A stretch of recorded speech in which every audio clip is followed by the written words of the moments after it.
No intro fluff.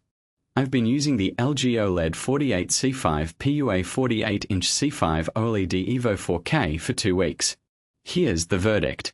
Honestly, my initial issue with this TV was its power consumption. The spec sheet says it's supposed to be energy efficient, but in real life, I found myself noticing how much it eats when I'm gaming or watching movies late at night. It's not a massive amount of electricity, but still, it's enough to make you wonder why they're so hungry. However, the more I used this TV, the more I realized its strengths far outweighed my initial concerns about power consumption. The picture quality is absolutely stunning.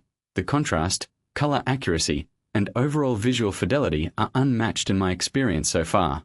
This is a top-notch 4K TV that delivers exceptional results, even when watching 4K content. The controls on this TV are very intuitive, thanks to the game optimizer and game dashboard.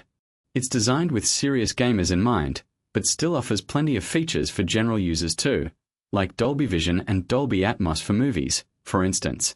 The OLED panel itself is also a dream to watch. The LG OLED Evo C5 series is truly a showcase for what this technology can do. Another feature I want to highlight is WebOS 25, which offers faster access to streaming apps and personalized recommendations, saving you time searching for content when you just want to binge watch your favorite show. It's also great to know that LG has committed to providing at least 5 years of software updates with this platform, ensuring the TV stays up to date even after its initial launch. The only thing keeping me from giving this 5-star rating is that I had a minor issue with color accuracy on some sources, but only with certain content types and not all. It's worth noting that LG has said they're actively addressing these issues in future updates, so I'm hoping for a full fix soon.